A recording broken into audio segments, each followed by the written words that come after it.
the contractions? OK, right down here then. Push me away. In the furthest corner of the hospital Fantastic. And again. is the first department that most of us will ever visit. And again. And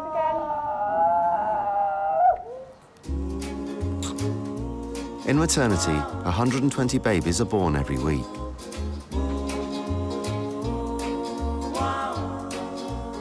You was pregnant then when you got married? No, like honeymoon baby. From the anxiously awaited to the eagerly anticipated, a team of midwives work round the clock to deliver Derby's newest arrivals. So what have you done there? So this is, we drew a pumpkin on Sarah's tummy. Because she had the perfect bump, we decided, because it looked like a pumpkin. Another new arrival in the department is trainee midwife Janine.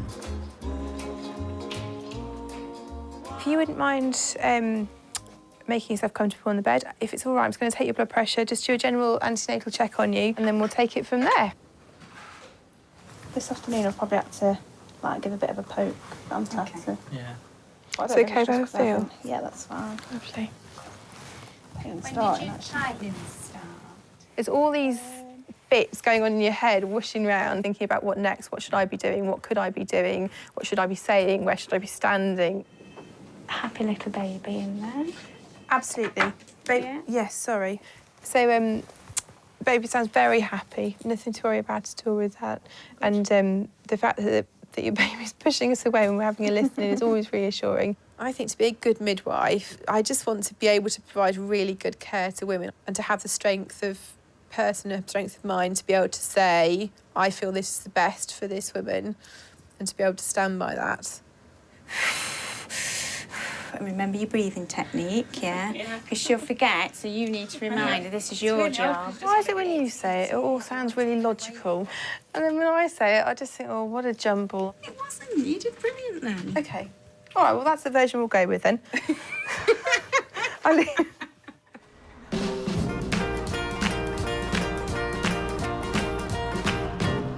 I'm going to go and get the blankets. I'll be back. In maternity, mother of two and trainee midwife Janine is in the middle of a busy shift. Being a student midwife is just exhausting. This morning I've spent time writing a dissertation plan. I'm trying to knock out this 3,500-word essay. I've got all this academic stuff going on. I've made packed lunches. I've done a ponytail into a bun, which, do you know what, looks darn good, for my daughter. I've got PE kits ready. I feel like I'm juggling a million balls, and then you get here, and it's as if you've got to just forget all of that and start and do something completely different. Next on her list are expectant parents Alison and Alan. You'll be getting some of them balloons soon. I think Brooke wants to look after the baby's balloon. And she started saying, do you think she's going to have blonde hair or brown hair? And she's like, oh, she might have no hair, like Daddy. Daddy. Oh, great, yeah. Her dad's good, looks like. We'll see. They've come for one last checkup before a planned cesarean in 5 days' time. I think this baby's waking up, you know. Just starting wriggling. She's trying to break out. The Great Escape. Tummy here. Now the measurements at this stage are not as good because obviously you don't get nice rounded. No. You don't have as much space to measure these legs. Oh, look! Okay, so she's having a swallow there, can you see? Yeah. When I had my children, especially my second child, there was an emergency towards the end, and I remember looking at the midwife, just looked at me and spoke to me as if it was just us in the room. And I just thought, wow, what an amazing job to be able to have that. She's gone to sleep now, look. We've gone peaceful. Look, it's got my nose. And your cheeks. And my cheeks. Alison and Alan have a special reason for opting for a planned C-section. I was pregnant. I fell pregnant last year in August. And we had our 20-week scan just after Christmas. I think it was probably on Boxing Day or something like that. Everything was absolutely fine. Between 20 weeks and 21 weeks, I had a bleed and I had to come in. It became quite evident from that point that there was a problem. and spent all of January here. Right up to the point where we had Lyra. Well, she came out fighting, basically. She was about 1.5 pounds, and they said she was a really big baby for that gestation, but her lungs just weren't big enough to support her. We just helped Lyra until she passed.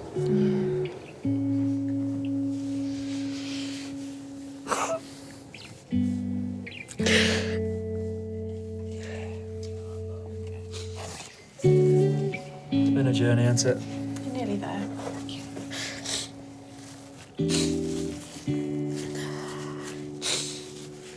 Okay. Yeah, I'm fine.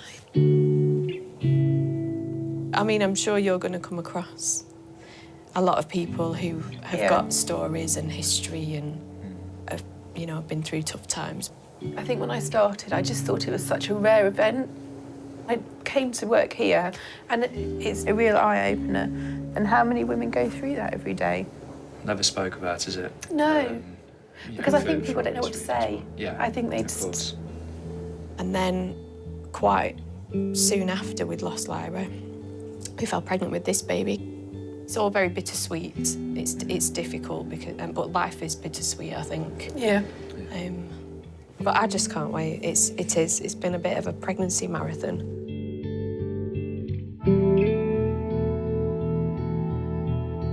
I can't imagine the pain that they feel, and to keep going and to, you know, I think that's incredibly courageous. People think of midwifery as a very happy profession. It's a very, you know, it's a joyous moment when the baby comes into the world, but it's not the whole job, is it? Because some people walk out of here without their children.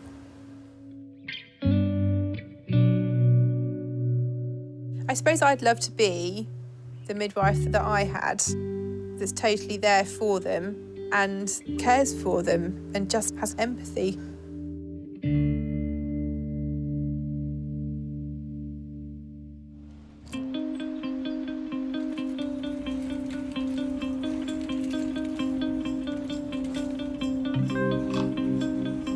Expectant mother Alison was due to have a cesarean in 3 days' time, but she's gone into early labour and has been rushed to hospital to have the operation now. The thing I'm going to say to you guys is, seriously, there are lots and lots of people in theatre. Yes. So concentrate on faces that you know. Janine's going to be helping with the midwife that's in there as well. So literally lots and lots of people. Don't worry about them, they've all got a job. Right, Great I'll stuff, go check, thank see you. how we're getting on. All right, thanks. Cheers.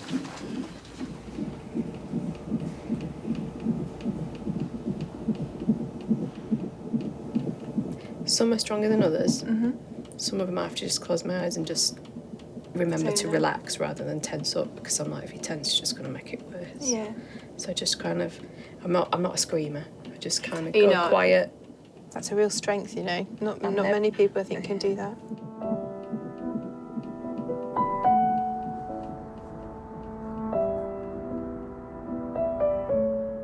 It's less than a year since Alison and Alan's last baby, Lyra, died after being born prematurely.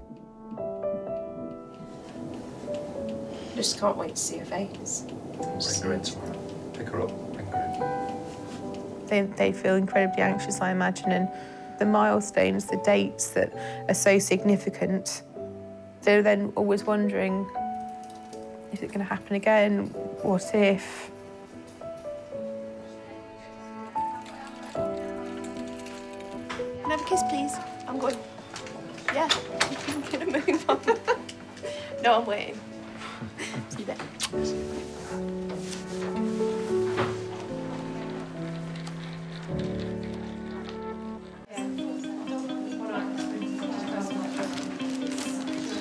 You ready for this? Ready to meet your little one? After going into early labour, Alison has been brought in for a C-section.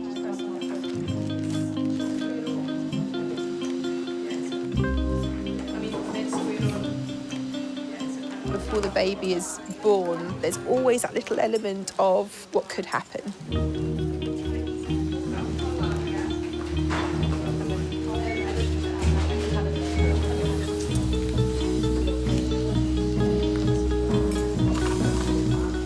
Ali, you're going to feel a bit of tugging now, okay?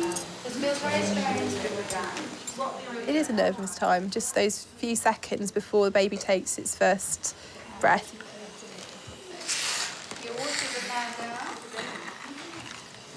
There's always that little bit of on tenterhooks about whether it will.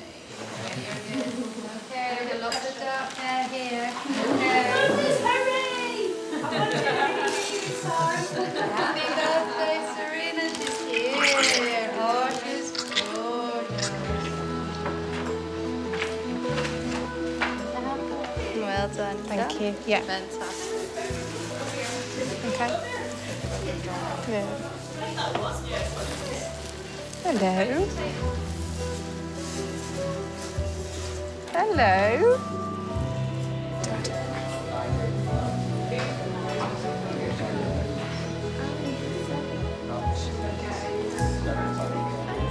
It's almost that moment where the baby is shown to the couple and it does take your breath away a bit. The joy on their faces. Oh. Who does she look like then? She looks like me. Me. And she's got dark hair. I'm over the moon.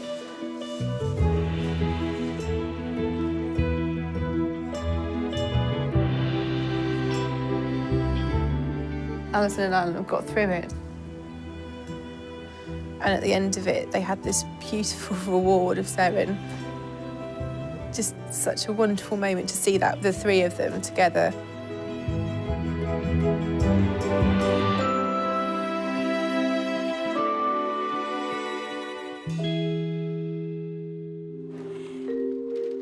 Being part of a hospital, you do see all sides of life. You know, some people will have good experiences and some people will unfortunately have sad experiences. Life is made up of all these things.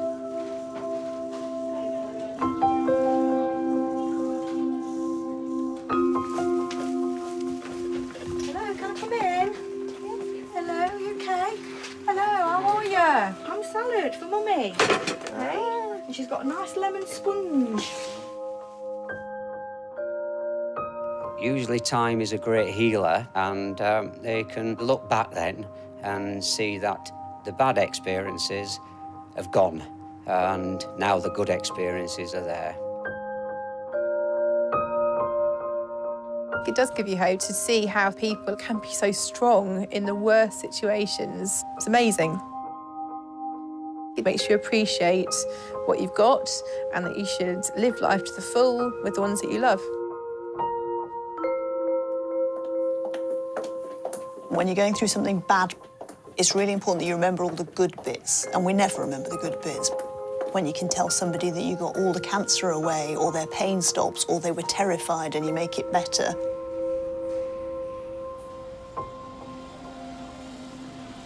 I've seen in my travels around the hospital so many people that genuinely feel for people that are ill. I don't think it matters whether you're being paid a fantastic amount or whether you're, like me, a volunteer that's doing it for nothing. You're contributing to these people's welfare. Long may it last.